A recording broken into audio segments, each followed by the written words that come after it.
बता दें, जितेंद्र तोमर को 4 दिन की पुलिस रिमांड पर कोर्ट ने भेजा है। 4 दिन की पुलिस रिमांड में रहेंगे जितेंद्र तोमर। कोर्ट में इससे पहले पेशी उनकी हुई।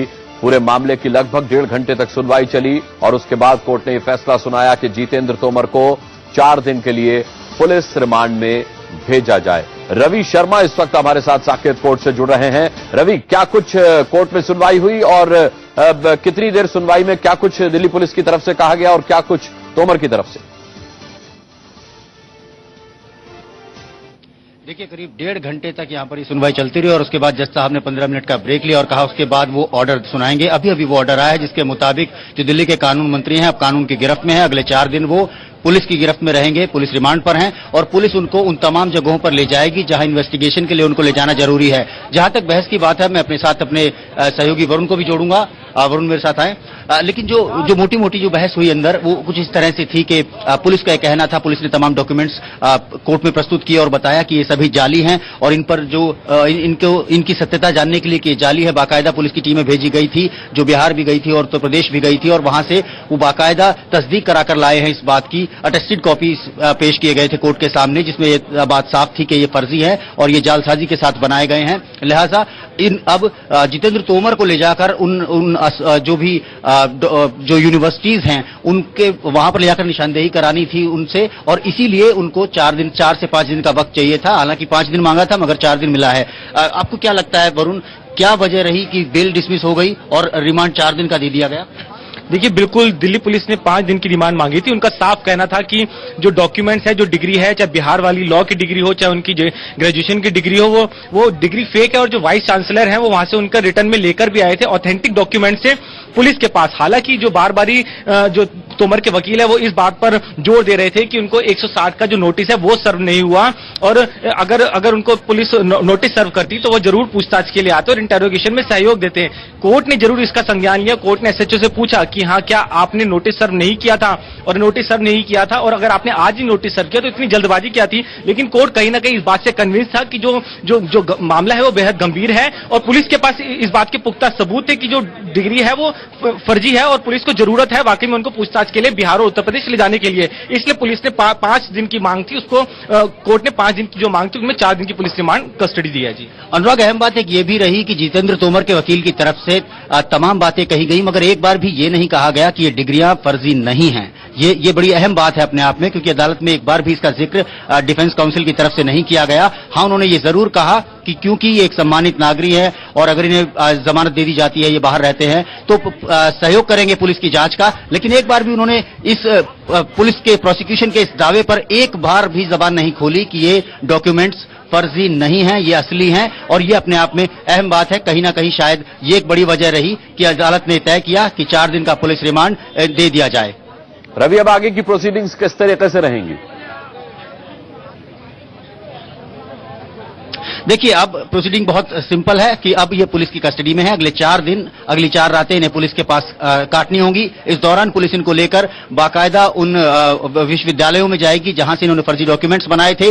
बताना होगा जितेंद्र तोमर को किन लोगों ने सहयोग किया था इन फर्जी डॉक्यूमेंट्स को बनाने में। क्या कोई ऐसा रैकेट है जो काम करता है, क्योंकि 3 डिग्रियां एक साथ फर्जी है और 3 डिग्रियां अकेला आदमी नहीं बना सकता है, तो इसके पीछे कोई बड़ा रैकेट हो सकता है जिसकी पड़ताल की जाएगी। अलग अलग राज्यों में फैले उसके तार हो सकते हैं, इसकी पड़ताल की जाएगी।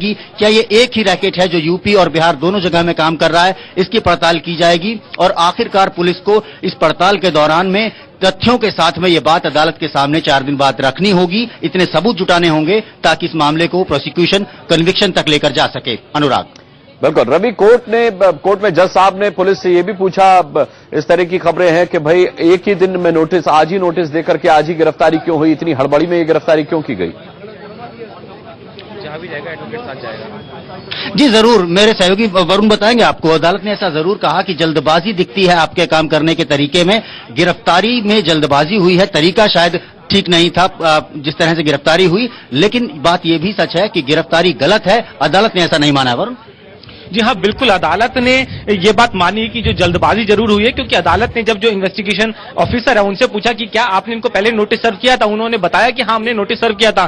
तभी जो जितेंद्र तोमर के वकील है उन्होंने बताया कि जब थाने में ये पहुंचे हैं, इनकी अरेस्टिंग कर ली गई, उसके बाद 160 का जो नोटिस है वो सर्व किया गया। तो कहीं ना कहीं अदालत इस बात को लेकर जरूर कन्विंस थी कि आखिरकार इतनी क्या जल्दबाजी थी, नोटिस आपने आज ही सर्व किया और आज ही आपने गिरफ्तार कर लिया, आप इनको पहले नोटिस सर्व करते, पूछताछ के लिए बुलाते। लेकिन कहीं ना कहीं पुलिस जो थी, इन्वेस्टिगेटिव एजेंसी, वो अपने एंड पर बेहद स्ट्रांग थी कि हाँ जो फेक डॉक्यूमेंट्स हैं और वो इस बात के पुख्ता सबूत लेकर आए हैं। क्योंकि 1 महीने का, आपको एक बात और बता दूं, अदालत में पुलिस ने यह बात कही कि हमने पूरे 30 दिन तक इस बात की इन्वेस्टिगेशन की है।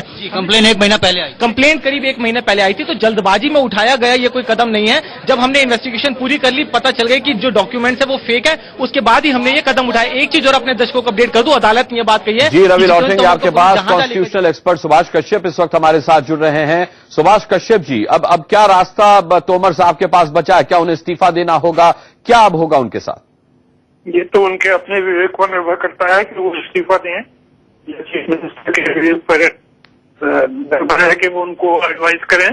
जहां तक कानून का सवाल है, कानूनी तौर पर कोई जरूरी नहीं है। जी नहीं, कानूनी तौर पर क्या होना चाहिए? क्या अरविंद कानूनी तौर पर तो जब तक कन्विक्ट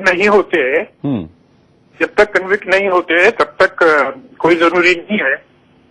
कन्विक्ट हो तो मेंबरी भी खत्म हो जाएगी और मिनिस्ट्री भी हो जाएगी। इस बीच सुभाष जी, ये हो सकता है कि नैतिकता के आधार पर वो इस्तीफा दे दें, उन्हें पार्टी से निकाला जाए, ये अलग बात है। ये अलग बात है। नैतिकता के आधार पर वो स्वयं इस्तीफा दे दें, चीफ मिनिस्टर उनसे कहें, वो अलग बात। जो भी माननीय कोर्ट ने आदेश दिया है उसकी पालना की जाएगी और उसके जो आगे अगले कोर्ट में उसकी याचिका दायर करनी है, जो भी कानूनी प्रक्रिया करनी है, पार्टी उस पर कॉल लेकर रिएक्ट करेगी। लेकिन जिस तरह से कोर्ट ने ये पुलिस से कहा कि आखिर क्या रीजन एकदम से हो गया कि आपको रात में पूरी टीम बनाकर सुबह जाकर ऑफिस के बाहर इस तरह से आपको जितेंद्र तोमर को लेके आना पड़ा, और उन्होंने कहा ये कहीं ना कहीं हास्यास्पद है, हंसी की बात है, तो इस पर क्या पूरा था? देखिए, माननीय कोर्ट के अंदर की जो प्रक्रिया है उस पर टिप्पणी करना हमारे लिए ठीक नहीं है। आप सबने वो सुना कि माननीय कोर्ट ने क्या कहा, जैसे आप ही खुद बता रहे हैं कि उन्होंने कहा दिस इज फार्स, लेकिन उस पर हमारी टिप्पणी आवश्यक नहीं है। कोर्ट ने जो कहा है, जो निर्णय है, उसकी पालना की जानी चाहिए, कानून का पालन। कोर्ट में मौजूद थे? जी, पूरी प्रक्रिया के दौरान मैं राष्ट्रपति जी कोर्ट में मौजूद थे। We have respect for the rule of law, court. Whatever the court has decided, we respectfully accept that. But we have a right to challenge the order of the court, and we will proceed accordingly. He has been given 4 days police remand. So how do you react on that? Because I said whatever the court has ordered, we respect with dignity, respect with humility and politeness. But we also have right to challenge the order of the court in the superior court. So will it be done tomorrow or will you wait for? We'll decide and let you know. Kumar एक minute,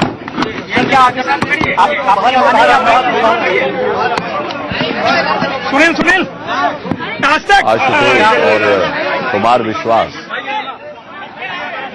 light भी नहीं देखेंगे। आशुतोष और कुमार विश्वास को आप सुन रहे थे। उन्होंने साफ तौर पर कोर्ट का फैसला आने के बाद अपनी प्रतिक्रिया दी है। दोनों ही कोर्ट रूम में मौजूद थे। कुमार विश्वास का साफ तौर पर कहना है कि वो कोर्ट के फैसले का सम्मान करते हैं, लेकिन आशुतोष ने कहा कि इस सम्मान के साथ ऊपरी अदालत में जाने का हमारा अधिकार है और वो हम तय करेंगे कि हमें किस तरीके से ऊपरी अदालत में इसके खिलाफ, इस फैसले के खिलाफ जाना है। 4 दिन की पुलिस रिमांड कोर्ट ने तोमर को दी है, पुलिस को दी है तोमर की। जितेंद्र सिंह तोमर जिन पर 1.5 घंटे तक सुनवाई चली साकेत कोर्ट में, और इसके बाद 4 दिन की पुलिस रिमांड में जितेंद्र तोमर को भेज दिया गया है। रवि हमारे साथ लगातार जुड़े हुए हैं। रवि, जाहिर सी बात है कि इस दौरान पुलिस तोमर को उन जरूरी जगहों पर लेकर जाना चाहेगी जहां के तफ्तीश वो करना चाहती है फर्जी डिग्री मामले को लेकर के, लेकिन आम आदमी पार्टी का यह भी कहना है कि वो इसके खिलाफ ऊपरी अदालत में भी जाएंगे। देखिए, ऊपरी अदालत वो जाना चाहते हैं, जरूर जाएं। बेल रिजेक्ट हुई है, ऊपरी अदालत में जाकर वो कानूनी तौर पर बस इतना ही कर सकते हैं कि बेल एप्लीकेशन वो ऊपरी अदालत में लगा सकते हैं। रिमांड को चैलेंज नहीं किया जा सकता। पुलिस रिमांड दिया जा चुका है। पुलिस अब रिमांड पर उनको 4 दिन अपने साथ रखेगी, इंटरोगेशन करेगी, उनसे निशानदेही करेगी, इन्वेस्टिगेशन में उनका पूरा सहयोग लेगी और उनके इस पूरे वक्त का इस्तेमाल करेगी, क्योंकि पुलिस ज्यादा वक्त चाहती थी और वक्त कम मिला है, 24 घंटे कम मिले हैं जितना वक्त मांगा गया था। तो पुलिस ज्यादा से ज्यादा वक्त का इस्तेमाल करेगी, और क्योंकि 2 स्टेट इन्वॉल्व है अनुराग, इसमें बिहार लेकर जाना है, यूपी लेकर जाना है, तो मुझे लगता है कि जो सिलसिला है है आवाजाही का, इस पूरी आवाजाही का, वो आज रात से ही शायद शुरू हो जाएगा। हालांकि हम अभी इस बारे में कंफर्म नहीं है, लेकिन जल्दी इस बारे में हम लोग जानकारी जुटा लेंगे। अनुराग, बिल्कुल, मैं आपसे ये भी जानना चाहूंगा, वरुण आपके साथ हैं जो कोर्ट रूम में मौजूद थे, क्या कुछ सुनवाई के दौरान बातचीत हुई है?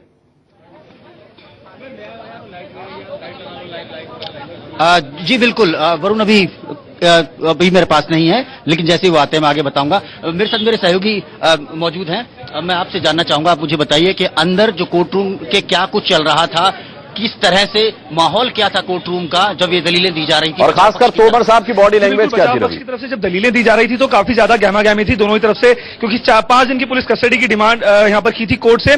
लेकिन जब दूसरे पक्ष ने यह बात कही कि जल्दबाजी में गिरफ्तारी की गई है और तमाम नियमों को ताक पर रखकर के गिरफ्तारी की गई है, पॉलिटिकल प्रेशर में गिरफ्तारी की गई है, तो ऐसे में साफ तौर पर गहमा-गहमी काफी ज्यादा हो गई थी। लेकिन साफ तौर पर कोर्ट ने अब 4 दिन की पुलिस रिमांड यहां पर दी है और इन 4 दिनों का भरपूर इस्तेमाल करना होगा, क्योंकि इन 4 दिनों में पुलिस को यह भी साबित करना है कि जो भी एविडेंस और जो भी गिरफ्तारी की गई है वो सही है, और पुलिस को अपना पक्ष बिल्कुल सही साबित करना होगा। नरेश, बॉडी लैंग्वेज अगर हम जितेंद्र सिंह तोमर की बात करें तो वो लगातार कह रहे थे कि ये मुझे फंसाने की कोशिश की जा रही है, मुझ पर बेजा इस्तेमाल ताकत का किया जा रहा है। केंद्र पर लगातार आम आदमी पार्टी कह रही थी कि उनकी साजिश है ये सारी।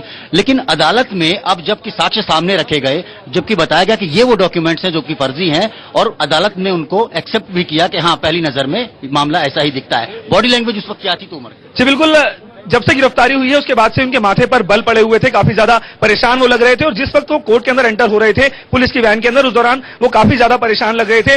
कोर्ट के अंदर भी यही आलम था, क्योंकि वो कहीं ना कहीं जानते थे कि जो पक्ष यहां पर पुलिस ने रखा है, जो एविडेंस पुलिस ने रखे हैं, वो कहीं ना कहीं उसको कोर्ट साफ तौर पर एक पुख्ता सबूत के रूप में ले सकती है, और ऐसे में पुलिस कस्टडी यहां पर दी जा सकती है। तो ऐसे में कहीं ना कहीं उनकी बॉडी लैंग्वेज काफी ज्यादा परेशान वो लग रहे थे, और इसी के चलते जाहिर सी बात है उनकी परेशानी यहां से शुरू होती है। रवि, बहुत बहुत धन्यवाद अभी के लिए, आपका अपडेट के लिए आपके पास आते रहेंगे।